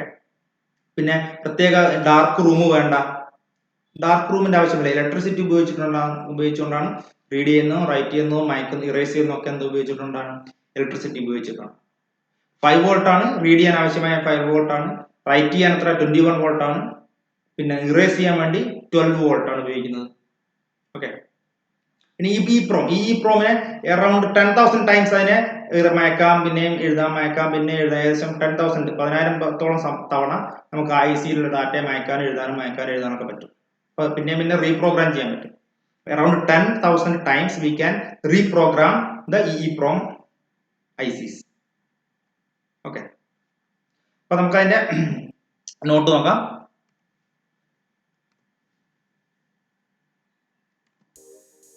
Read only memory. ഇപ്പൊ റീഡ് ഓൺലി മെമ്മറി നോക്കുക. Read only memory ROM is a permanent storage device in which data only be read. ഡാറ്റയെ നമുക്ക് റീഡ് ചെയ്യാൻ വേണ്ടി മാത്രമേ പറ്റുള്ളൂ. ഡാറ്റ ക്യാൻ, അതാണ് important point. Data can only be read. ഡാറ്റയെ നമുക്ക് റീഡ് ചെയ്യാൻ വേണ്ടി മാത്രമേ പറ്റുള്ളൂ. We cannot write anything to ROM. റോമിലേക്ക് നമുക്ക് അങ്ങോട്ട് ഒന്നും റൈറ്റ് ചെയ്യാൻ പറ്റില്ല. പിന്നെ റോമിന്റെ വേറെ പ്രത്യേകത it is a non volatile മെമ്മറിയാണ്. റോം എന്ന് പറയുന്നത് നോൺ വോളറ്റൈൽ മെമ്മറിയാണ്. നോൺ വോളറ്റൈൽ എന്ന് പറഞ്ഞാൽ എന്താ? നേരെ എഴുതി വെച്ചോ. ദാറ്റ് ഈസ് എന്ന് പറഞ്ഞാൽ it is a non volatile memory. That is കോമായിട്ട് ദാറ്റ് ഈസ് എഴുതാം. ദാറ്റ് ഈസ് ഇതൊക്കെ നോട്ടിൽ വേണം കേട്ടോ. ഞാൻ പറയുന്ന നോട്ട് പറഞ്ഞുതരാം. It is a non volatile memory. That is non volatile memory എന്ന് പറഞ്ഞാൽ എന്താ? The data will not lose. The data will not lose even the power supply is off. Even the power supply is off. The data will not lose even the power supply is off. Power supply off ആയാലും OFF off. OFF off. Power supply off ആയാലും data will not lose. Data LOSS loss കേട്ടോ, നഷ്ടപ്പെടില്ല. Power supply off ആയാലും നഷ്ടപ്പെടില്ല. അതാണ് ഇത് non volatile memory. ഈ ROM store എന്തിനാ? റോം എന്താ സ്റ്റോർ ചെയ്യാ? റോം സ്റ്റോർ ചെയ്യുന്നത് എന്താ? സിസ്റ്റം പ്രോഗ്രാമുകളായ കമ്പൈലർ, അസംബ്ലർ, ലോഡർ എക്സെട്ര ഇതൊക്കെയാണ്. അത് നിങ്ങൾ എഴുതി വെച്ചാൽ ഞാൻ പറഞ്ഞുതരാം ഡീറ്റെയിൽ ആയിട്ട്. കമ്പൈലർ അതൊക്കെ നിങ്ങൾക്ക് മനസ്സിലാകാനുള്ള സമയമാവുന്നില്ല, ആയിട്ടില്ല, നമുക്ക് പിന്നെ പറയാം. അപ്പൊ സിസ്റ്റം പ്രോഗ്രാമുകൾ സ്റ്റോർ ചെയ്യാനാണ് എന്ത് ഉപയോഗിക്കുക? റോം ഉപയോഗിക്കുക. സിസ്റ്റം പ്രോഗ്രാമുകൾ സ്റ്റോർ ചെയ്യാനാണ് റോം ഉപയോഗിക്കുന്നത്. റോം 3 ടൈപ്പാണ് ഉള്ളത്. Different types of ROMs are PROM, EEPROM, EEPROM. ഇവിടെ 3 എഴുതാനുണ്ട്. ഇവിടെ 3 എഴുതാൻ വിട്ടുപോയിട്ടുണ്ട്. ഇപ്പൊ ഇവിടെ റോം, പിന്നെ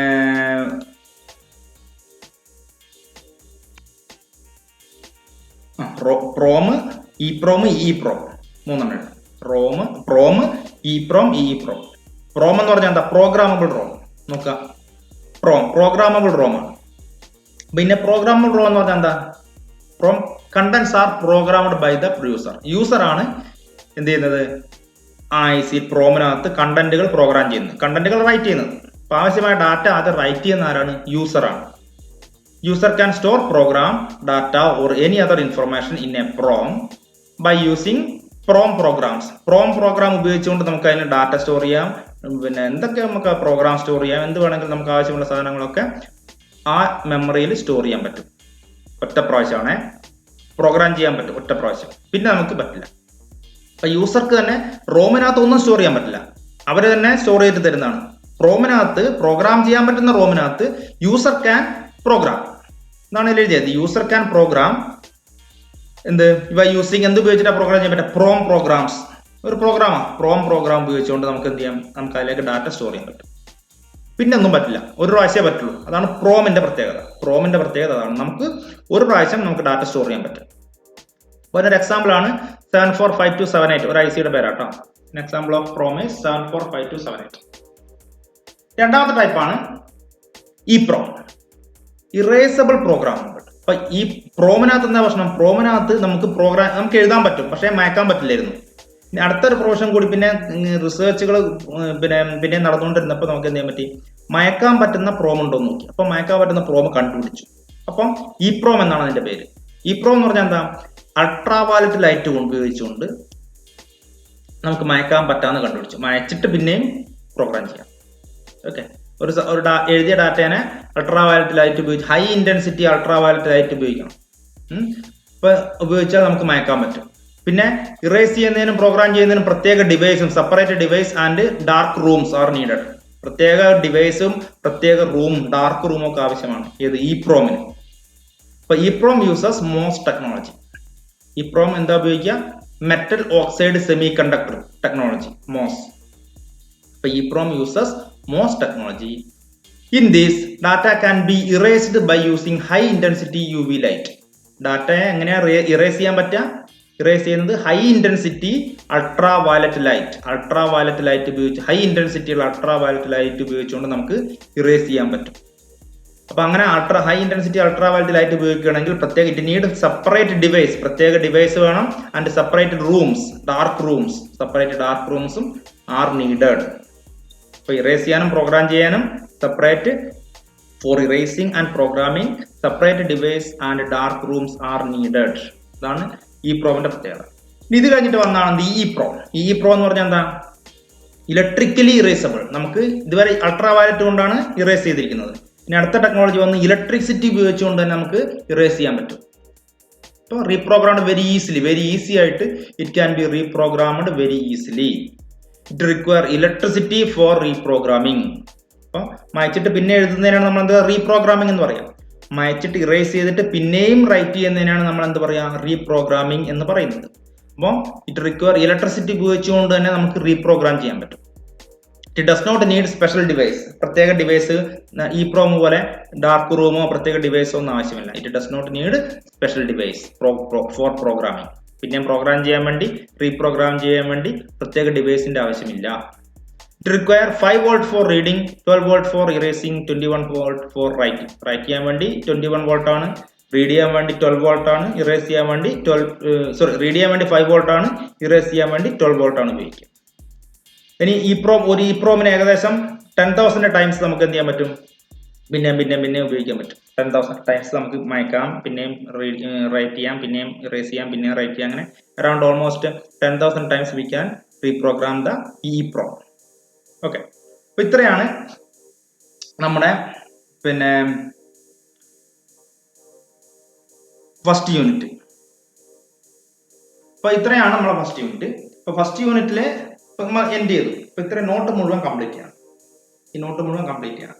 അപ്പൊ നിങ്ങളുടെ ഫസ്റ്റ് യൂണിറ്റ് നിങ്ങൾക്ക് നോട്ട് കംപ്ലീറ്റ് ചെയ്യാൻ വേണ്ടി കഴിഞ്ഞ ആഴ്ച ഒരു ഞാൻ ടൈം തന്നു, 1 വീക്കോളം ടൈം തന്നിരുന്നു. അപ്പോൾ നിങ്ങൾ കംപ്ലീറ്റ് ചെയ്തു എന്ന് വിചാരിക്കുന്നു. ഓക്കെ, അപ്പോൾ ഒരു യൂണിറ്റ് കഴിയുമ്പോൾ നമുക്ക് 2 കാര്യങ്ങൾ ചെയ്യാനുണ്ട്. ഒന്ന് ഒരു യൂണിറ്റ് ടെസ്റ്റ്, ഒന്ന് ഒരു യൂണിറ്റ് അസൈൻമെന്റ്. ഈ 2 കാര്യങ്ങൾ ചെയ്യാം. ഓക്കെ, അപ്പൊ യൂണിറ്റ് ടെസ്റ്റ് എന്ന് പറയുന്നത് ഞാൻ നടത്തിക്കോളാം. അപ്പൊ അസൈൻമെന്റ് എന്ന് പറയുന്നത് ഈ പറഞ്ഞിരിക്കുന്ന എല്ലാ നോട്ടുമാണ്. നിങ്ങൾ ഓൾറെഡി സബ്മിറ്റ് ചെയ്തതാണ്. എനിക്ക് എല്ലാ നോട്ടും നിങ്ങൾ സബ്മിറ്റ് ചെയ്തതാണ്. ഓക്കെ, അപ്പൊ എന്ത് ചെയ്യാം, അസൈൻമെന്റ് എന്ന് പറഞ്ഞാൽ അസൈൻമെന്റ് തരും. ഈ അസൈൻമെന്റ് എന്ന് പറയുന്നത് ഇതുവരെ ഈ യൂണിറ്റിന്റെ മുഴുവൻ നോട്ടും ഫസ്റ്റ് ടു ലാസ്റ്റ് ഈ ഇന്നത്തെ വരെയുള്ള നോട്ട് എനിക്ക് അസൈൻമെന്റ് ആയിട്ട് അയച്ചു തരാം. അപ്പൊ അസൈൻമെന്റ് നമ്പർ 1 എന്ന് പറഞ്ഞിട്ട് എഴുതിയിട്ട് പ്രത്യേകം സെപ്പറേറ്റ് എഴുതണ്ട, അതിന്റെ ഫോട്ടോ 1 to ലാസ്റ്റ് വരെയുള്ള ഫോട്ടോ എനിക്ക് അയച്ചു തരാം. എന്നാലേ നിങ്ങൾക്ക് അസൈൻമെന്റിന്റെ മാർക്ക് കിട്ടുള്ളൂ. വരെ നോട്ട് സബ്മിറ്റ് ചെയ്തിട്ടുണ്ട് നിങ്ങൾ. ഇപ്പോൾ ഒരു പ്രശ്നമില്ല, നിങ്ങൾക്ക് അസൈൻമെന്റ് വെക്കാൻ വേണ്ടി നിങ്ങൾക്ക് ഒരു പ്രോബ്ലം ഇല്ല. നിങ്ങൾക്ക് എന്ത് ചെയ്താൽ മതി, നിങ്ങൾ ഓൾറെഡി ഉള്ള ആദ്യം മുതൽ അവസാനം വരെ നിങ്ങൾ എഴുതിയ യൂണിറ്റ് 1ന്റെ നോട്ട് എന്ത് ചെയ്യാം, ഫോട്ടോ എടുത്തിട്ട് ഗൂഗിൾ ക്ലാസ് റൂമിൽ അപ്ലോഡ് ചെയ്യാം. ഞാൻ പറയാം, ഡേറ്റ് ഒക്കെ തരാം, ഞാൻ ഗ്രൂപ്പിൽ പറയാം. ഓക്കെ, ഇനി ഇതിൽ ഇമ്പോർട്ടന്റ് ക്വസ്റ്റ്യൻസ് ഒന്ന് നോക്കി. ഇത്രയും ഇമ്പോർട്ടന്റ് ക്വസ്റ്റ്യൻസ് പഠിച്ചിരിക്കണം. ഈ 10 ക്വസ്റ്റ്യൻസ് വെരി ഇമ്പോർട്ടന്റ് ആണ്. ഈ യൂണിറ്റിൽ ചോദിക്കാൻ പറ്റുന്ന ക്വസ്റ്റ്യൻസ് ആണ് ഇമ്പോർട്ടന്റ് ക്വസ്റ്റ്യൻസ്. 10 ക്വസ്റ്റ്യൻസ് ഞാൻ പറയാം, ഒന്ന് എഴുതിയെടുത്തോളൂ. പിന്നെ first one, von Neumann architecture. Input unit, output unit, CPU. ഇതാണ് വോൺ ന്യൂമാൻ ആർക്കിടെക്ചർ അല്ലെ. അപ്പൊ ഇൻപുട്ട് യൂണിറ്റ് എന്തിനാണ്, ഔട്ട്പുട്ട് യൂണിറ്റ് എന്തിനാണ്, CPU എന്തിനാണ് നമ്മൾ ഓൾറെഡി പറഞ്ഞു കഴിഞ്ഞു അത്. പിന്നെ ഇന്റർ കണക്ഷൻ സ്ട്രക്ചർ.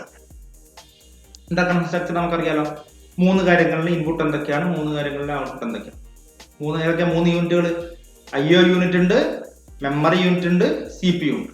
അപ്പൊ IO യൂണിറ്റിൽ എന്തൊക്കെയാണ് ഇൻപുട്ട് ആയിട്ട് വരുന്നത്, IO യൂണിറ്റിൽ എന്തൊക്കെയാണ് ഔട്ട്പുട്ട് ആയിട്ട് പോകുന്നത്, മെമ്മറിയിൽ എന്തൊക്കെയാണ് ഇൻപുട്ട് ആയിട്ട് വരുന്നത്, മെമ്മറി എന്തൊക്കെയാണ് ഔട്ട്പുട്ട് ആയിട്ട് പോകുന്നത്, CPU എന്തൊക്കെയാണ് ഇൻപുട്ട് ആയിട്ട് വരുന്നത്, CPU എന്തൊക്കെയാണ് ഔട്ട്പുട്ട് ആയിട്ട് പോകുന്നത്, അത് വരച്ചാൽ മതി. അപ്പൊ അത് ഇന്റർ കണക്ഷൻ സ്ട്രക്ചർ. ഓർമ്മല്ലേ, read write, memory input, memory നോക്കാം നമുക്ക്. ജസ്റ്റ് മെമ്മറി എന്ന് പറയുന്ന യൂണിറ്റിന്റെ ഇൻപുട്ട് ലൈൻസ് ഏതൊക്കെയാ, മെമ്മറിയിൽ എന്തൊക്കെയാണ് നമുക്ക് കൊടുക്കേണ്ടത്, ഇൻപുട്ട് ലൈൻസ് പറഞ്ഞാൽ കൊടുക്കേണ്ടത് എന്തായിരിക്കും, നമുക്ക് മെമ്മറിയിൽ കൊടുക്കേണ്ടി വരിക, റീഡ് ചെയ്യണോ റൈറ്റ് ചെയ്യണോ എന്ന് പറയേണ്ടി വരും. പിന്നെ ഡാറ്റ വേണ്ടി വരും അല്ലെ, മെമ്മറിയിൽ ഇൻപുട്ട് ചെയ്യാൻ ഡാറ്റ വേണം, റീഡ് ചെയ്യണോ റൈറ്റ് ചെയ്യണോ എന്ന് പറയണം. ഓക്കെ, ഇത്രയാണ് നമ്മൾ മെമ്മറിയിലെ ഇൻപുട്ട് ലൈൻസ്. അതേപോലെ നിങ്ങൾ മുമ്പേ പഠിച്ചാണ് നോക്കുക. ഇനി അടുത്തത് elements of bus design. Bus design ചെയ്യുമ്പോൾ ശ്രദ്ധിക്കേണ്ട എലിമെന്റ്സ് എന്തൊക്കെയാണ് കാര്യങ്ങൾ. 3 കാര്യങ്ങൾ ഓർമ്മയില്ലേ, type of the bus, method of arbitration, പിന്നെ ടൈമിംഗ്.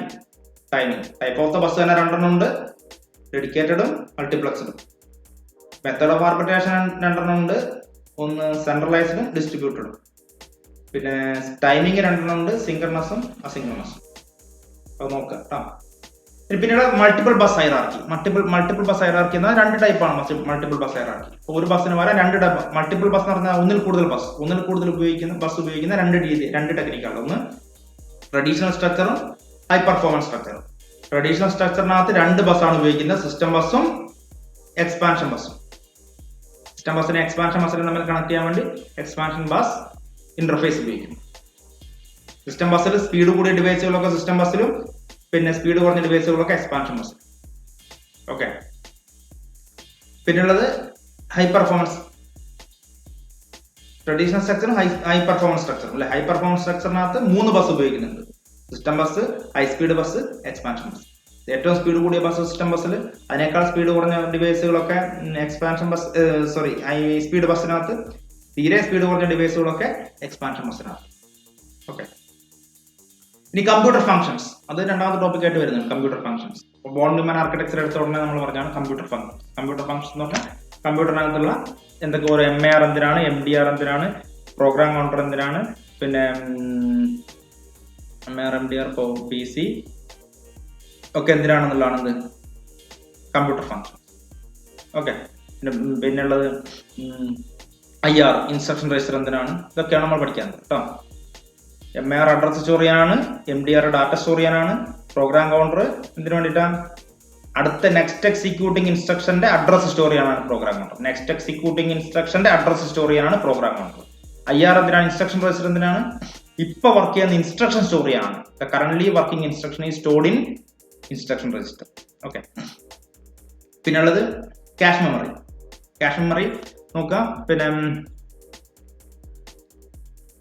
ക്യാഷ് മെമ്മറി എന്ന് പറഞ്ഞാൽ എന്താ, നമ്മൾ ഓൾറെഡി പറഞ്ഞു. ക്യാഷ് മെമ്മറി എന്ന് പറയുന്നത് നമ്മുടെ റാമിനകത്ത് പോയിട്ട് CPU-ന് ഡാറ്റ എടുക്കാൻ വേണ്ടി കുറച്ച് ബുദ്ധിമുട്ടുണ്ടാവും, കുറച്ച് സമയം എടുക്കും. അതുകൊണ്ട് CPU-ന്റെയും റാമിന്റെയും തമ്മിലുള്ള സ്പീഡ് മിസ്മാച്ച് ഒഴിവാക്കാൻ വേണ്ടി നമ്മൾ ഉപയോഗിക്കുന്ന മെമ്മറിയാണ് ക്യാഷ് മെമ്മറി. അപ്പോൾ ക്യാഷ് മെമ്മറി എവിടെ ഉണ്ടാവും, it is placed in between CPU and RAM. റാമിന്റെയും CPU-ന്റെ ഇടയ്ക്ക് ആണ് ക്യാഷ് മെമ്മറി ഈസ് പ്ലേസ് ചെയ്യുന്നത്. ഓക്കെ, അപ്പൊ ക്യാഷ് മെമ്മറിയെ പറ്റി പഠിക്കാം. ഇനി elements of cache design. Cache design ചെയ്യുമ്പോൾ ശ്രദ്ധിക്കേണ്ട കാര്യങ്ങൾ ഏതൊക്കെയാണ്? ക്യാഷ് ഡിസൈൻ ചെയ്യുമ്പോൾ എന്തൊക്കെയായിരുന്നു എനിക്ക് ഓർമ്മ ഉള്ളത്? എന്തൊക്കെയായിരുന്നു? പിന്നെ ക്യാഷ് സൈസ്, പിന്നെ ക്യാഷ് അഡ്രസ് രണ്ടെണ്ണം ഉണ്ട്, ലോജിക്കൽ അഡ്രസ്സും ഫിസിക്കൽ അഡ്രസ്സും. പിന്നെ ഉള്ളത് പിന്നെ ഇത്